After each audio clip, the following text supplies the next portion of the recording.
आंखों वाला यदि गड्ढे में गिरता है तो वह निश्चित ही हंसी का पात्र बनता है, उसे कोई भी उठाने वाला नहीं मिलता है। 3 प्रकार के अंधे बतलाए, नेत्रांध, मोहांध और विषयांध। सबसे पहला दिया है नेत्रांध, जो आंखों से अंधा होता है। ऐसे व्यक्ति को नेत्रांध कहा गया है। बहुत सारे संसार में नेत्रों से अंधे होते हैं और उन्हें पालने पोषने और उन्हें सहारा देने वाले भी मिल जाते हैं। भैया ध्यान रख करके चलना कि कोई जन्म से अंधा है, पिछले जन्मों का पाप कर्म उसका उदय है कि बस दोषों को देखता रहा, जिसके कारण से इस जन्म में क्या होना पड़ा, उसके लिए अंधा होना पड़ा। ऐसे नेत्रों से जो क्या है, अंधा है। दूसरा होता है मोहांध, जो मोह से क्या होता है, अंधा होता है। और मोह से जब अंधा होता है तो उसे अच्छी और बुरी का भान नहीं होता है। आचार्य पूज्यपाद स्वामी इष्टोपदेश नाम के ग्रंथ में लिखते हैं, मोहिने समृतम ज्ञानम स्वभावम लभते नहीं मत्तापमान पदार्थानाम यथा मदन क्रोधवै। इस प्रकार से आचार्य भगवान लिखते हैं कि मोह से अंधा हुआ जिसका ज्ञान मोहिने समृतम ज्ञानम, जिस व्यक्ति का ज्ञान मोह से आवृत है, स्वभावम लभते नहीं, ऐसा जीव अपने आत्मा के स्वभाव को प्राप्त नहीं कर पाता है।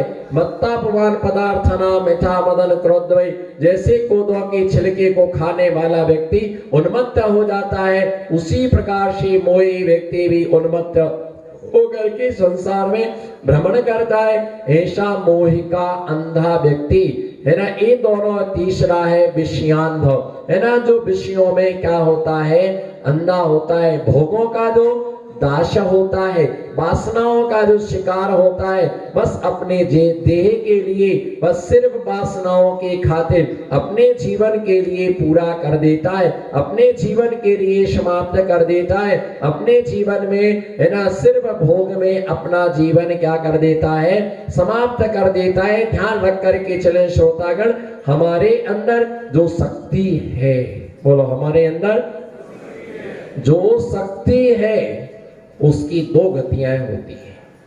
बस आपको सांकेतिक भाषा में समझना है। हमारे अंदर जो शक्ति है, बोलो, हमारे अंदर, बोलो ना, हमारे अंदर जो शक्ति है, हमारे अंदर जो पावर है, वो शक्ति हमारी 2 प्रकार से गमन करती है। एक अधोगमन होता है और एक उसका ऊर्ध्वगमन होता है। जब हमारी शक्ति ऊर्ध्वारोहण होती है, जब हमारी शक्ति ऊर्ध्वगमन करती है, तो हमारे मस्तिष्क का विकास होता है, हमारे ज्ञान का विकास होता है, हमारी स्मृति का विकास होता है, हमारे चेहरे पर चमक आती है, हमारी बॉडी पर तेज आता है, हमारी मेमोरी शार्प रहती है, हमें हर चीज ध्यान रहती है और हर निर्णय लेने का, उसके अंदर निर्णय लेने का क्षमता उसके पास में होती है। हर व्यक्ति के ऊपर उसके अंदर पावर होता है और वो व्यक्ति अपना प्रभाव सबके ऊपर छोड़ता है। लेकिन जब हमारी शक्ति है, भीतर की जो हमारी आंतरिक शक्ति है, जब वह अधोगमन करती है तो हमारी सारी शक्तियां क्या हो जाती हैं, क्षीण हो जाती हैं। और शक्तियां जब हमारी शक्ति अधिक बार अधोगमन करती है तो सबसे पहले उसकी विशेषता होती है आंखों में कालिमा आ जाती है, शरीर फीका पड़ जाता है, शरीर का तेज खत्म हो जाता है, आदमी की स्मृति कमजोर हो जाती है, आदमी में निर्णय लेने की क्षमता समाप्त हो जाती है, आदमी की भूख मर जाती है, आदमी की प्यास मर जाती है और आदमी अच्छे बुरे के विचार से वो क्या हो जाता है, रहित हो जाता है ना, पागल हो जाता है। उसके लिए वासना का ऐसा ही जहर होता। भैया ध्यान रख करके चलना, मक्खी के सिर में जहर होता है। मक्खी के सिर में जहर होता है, बिच्छू के डंक में जहर होता है, सर्प की दंत में जहर होता है और कामी व्यक्ति के संपूर्ण शरीर में जहर होता है। उसका सारा शरीर जहरीला होता है, जिसे देखता है उसे भोग की दृष्टि से देखता, ऐसा कौन सा द्रव्य है इस अनंत पर्यायों में, ऐसा कौन सा द्रव्य है जिसे तूने भोगा ना हो, जिसे तूने देखा ना हो। जिसे तू आज माँ कह रहा है उसे भी तूने भोगा, जिसे तू पत्नी कह रहा है उसे भी तूने भोगा, जिसे तू आज अपनी बहन कह रहा है उसे भी तूने भोगा है। ऐसा संसार का कोई द्रव्य नहीं है जिसके साथ हमने भोग ना किया हो, लेकिन बस अनंत पर्यायों में, अनंत पर्यायों में, अनंत पर्यायों में भोग किया और अंत में जाकर के पश्चाताप ही हमारे हाथ में लगा। रावण ने सीता के लिए अनेक भवों में भोगना चाहा, उसके अपने काम अग्नि को बुझाना चाहिए, लेकिन काम की अग्नि कभी भी शांत नहीं होती है, उसने बुझाना चाहिए। लेकिन सीता के साथ, सीता का उसने हरण किया, पूर्व भाव में भी उसका हरण किया, उसके अनेक प्रकार से उसके साथ पीछे पड़ा रहा, लेकिन वह सीता के लिए प्राप्त न कर पाया। निश्चित ही मार करके चलिए, जब वह लंका में लेकर के गया सीता 12 महीने तक, वह सीता वहां पर 6 महीने तक लंका में रहती है। रावण ने अनेक प्रकार से मनाने का पुरुषार्थ किया, ध्यान रख करके चलिए, पूर्व का निदान का दुष्परिणाम था है ना। रावण ने अनेक प्रकार से, लेकिन सीता ने राम के अलावा अन्य पुरुषों की इच्छा नहीं की, है ना। मंदोदरी आदि 18,000 रावण की स्त्रियां थी, कान खोल करके सुन लेना, 18,000 स्त्रियां थी, क्या कोई सुंदर स्त्री नहीं थी क्या? उसी नहीं बोल, सीता के पीछे पूरे के उदय से पड़ा हुआ था।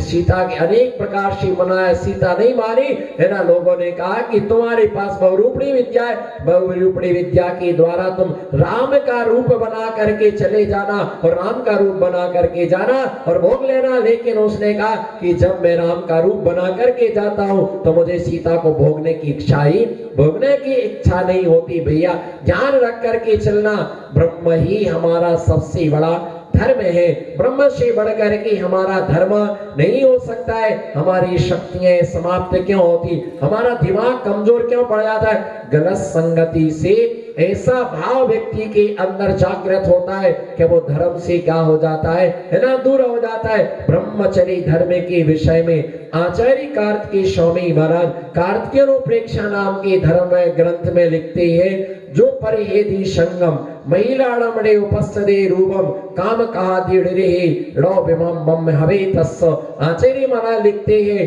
कि ब्रह्मचर्य धर्म क्या है? जो मुनि स्त्रियों के संग से बचता है, जो मुनि स्त्रियों के संग से बचता है, उनके रूप को नहीं देखता है, काम की व्यथा आदि नहीं करता है, वह 9 प्रकार से ब्रह्मचर्य धर्म का पालन करता है। जो किसी भी प्रकार से उनके रूप को नहीं देखता है, बिना प्रयोजन के उनसे बातचीत नहीं करते हैं, उनके साथ उन्हें बिठाते नहीं अपने पास, वो साधु अपने ब्रह्म धर्म का पालन करते हैं। और ये ध्यान रख करके चलना कि शराब का नशा, शराब सुबह पीते हैं और शाम को शराब का नशा उतर जाता है, लेकिन वासना का नशा चढ़ने के बाद वो उतरने का नाम ही नहीं लेता है। इसलिए दिया कि है मुनिराज अपने स्वरूप में रहते हैं, अपने स्वरूप का चिंतन करते हैं, अपनी दृष्टि को नीचे रखते हैं। और ये ध्यान रख करके चलना, महामंत्री जी जिनकी दृष्टि जितनी नीची होती है, बोलो जी, जिसकी दृष्टि जितनी नीची होती है, उनका चारित्र उतना ऊंचा होता है। जिनकी दृष्टि जितनी नीची होती है, उनका चारित्र उतना ऊंचा होता है। ये ध्यान रख करके चलना, उनका चारित्र उतना महान होता है। जिस प्रकार से कछुआ एक छोटी सी आहट को सुनकर के, जिस प्रकार से कछुआ एक छोटी से कंकड़ की आहट को सुन करके और वह अपने सारे अंग उपांगों के लिए संकुचित कर लेता है, उसी प्रकार से दिगंबर महामुनिराज अपनी 5 इंद्रियों के लिए संकुचित कर लेते हैं। कछुए के ऊपर का भाग इतना कठोर होता है, इतना कठोर होता है, अगर उसके ऊपर बंदूक चलाई जाए, यदि उसके ऊपर बंदूक चलाई जाए तो भी वह टूटता नहीं है, नष्ट नहीं होता। उसके ऊपर आग जलाई जाए तो भी वो जलता नहीं है, इतना मजबूत होता है।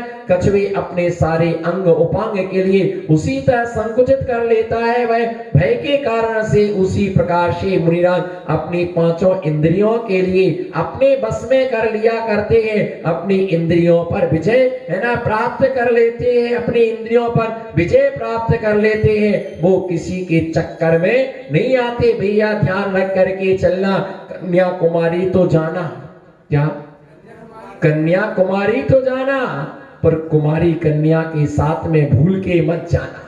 कन्याकुमारी जाना पर कुमारी कन्या के साथ में मत जाना। ध्यान रख करके चलना कि साधु जन अपने स्वरूप में रहते हैं, अपनी आत्मा का चिंतन करते हैं, आत्मा का विचार करते हैं। ऐसे ग्रस्त श्रावक भी हैं कि जो आजीवन ब्रह्मचर्य धर्म का वो क्या करते हैं, पालन करते हैं। और ऐसे ही एक 8 साल की उम्र में माता पिता के साथ बेटी दर्शन करने गई और माता पिता ने 8 दिन का ब्रह्मचर्य व्रत लिया और बेटी ने मुनिराज के लिए श्रीफल चढ़ा करके मन ही मन में संकल्प कर लिया कि मैं आजीवन ब्रह्मचर्य धर्म का मैं पालन करूंगी। जैसे ही ब्रह्मचर्य धर्म का उसने कृष्ण पक्ष का नियम ले लिया, जब तक शादी नहीं तब तक पूरा, शादी के बाद कृष्ण पक्ष में ब्रह्मचर्य धर्म का पालन करूंगी। ये युवा था, उसने नियम ले लिया कि मैं शुक्ल पक्ष में ब्रह्मचर्य धर्म का पालन करूं। ये ध्यान रख के चलना।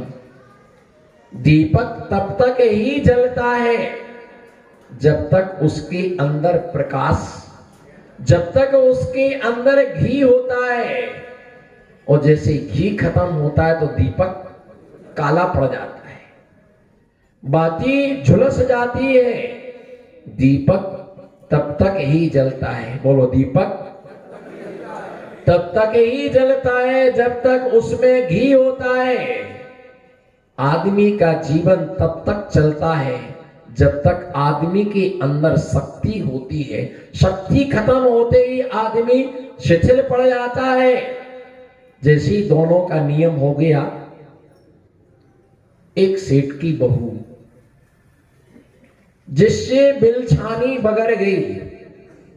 बिलछानी मतलब पानी छानने का, छानने के बाद जो बिलछानी थी वो भगोनी में रखी थी और वो धोखे से गिर गई तो उसे बहुत पश्चाताप हुआ। ध्यान से सुनना गुमास्ता नगर के चक्रवर्तियों, ध्यान से सुनना आज की देशना के लिए। हृदयांगम करने का पुरुषार्थ करना। कटोरे से दूध बहुत पिया, कटोरे से रस बहुत पिया, गिलास से पानी बहुत पिया। आज करुणांजलि से आप करुणाजनक ब्रह्मचर्य धर्म की देशना सुनना। जैसे ही बिलछानी बगर गई तो उसके लिए बहुत पश्चाताप हुआ, उसे बहुत दुख हुआ कि मेरे द्वारा इतने सारे जीवों की विराधना मेरे द्वारा हो गई। तो अब प्रायश्चित लेने कहां जाए, प्रायश्चित लेने कहां जाए? तो मुनिराज थे, तो मुनिराज के पास वो बहू गई, बोले मेरे से बिलछानी बगर गई, मुझे प्रायश्चित दीजिएगा। मुनिराज ने कहा 84,000 मुनिराजों को आहार दोगे तब तुम्हारी एक बार बिलछानी बगराने के पाप तुम्हारा धुलेगा। कितने, कितनी हजार? 84,000 मुनिराजों के लिए आहार दान दोगे तब तुम्हारा पाप नष्ट होगा।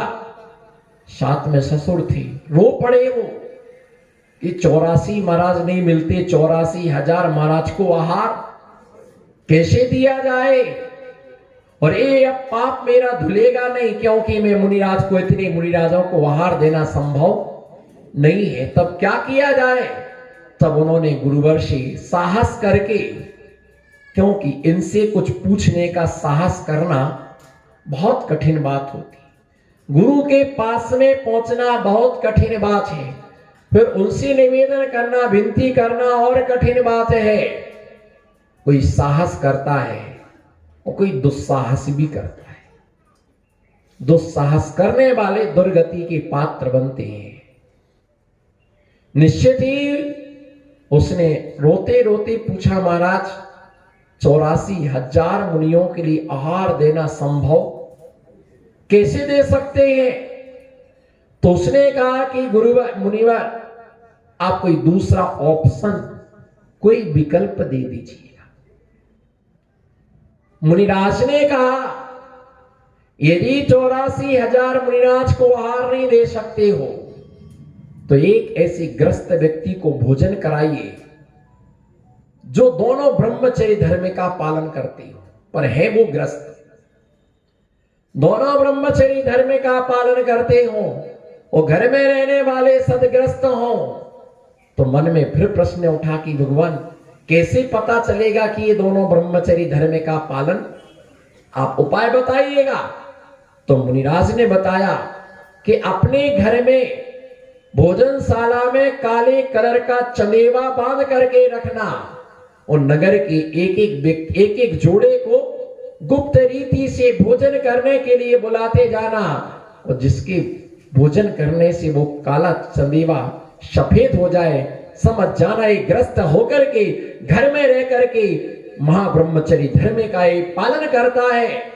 जैसे ही अब गांव तो बहुत बड़ा था, किससे पूछे किससे क्या, उसने गुरुवर के अनुसार बताई हुई विधि के अनुसार चलता रहा चलता रहा चलता रहा चलता रहा उनका। जैसे ही चलता रहा और एक एक करके गांव के 1 साल निकल गया, 365 जोड़ों के लिए भोजन करा चुका और भी निरंतर भोजन करा चुका और भी हजारों जोड़े के लिए भोजन करा चुका, लेकिन उनका नंबर नहीं आया। जैसे ही जब उनका भोजन हुआ उस चंदेवे के नीचे, वो चंदेवा सफेद हो गया और उसने सोचा कि आज मेरा पाप क्या हो गया है, धुल गया, आज मेरा पाप समाप्त हो गया है।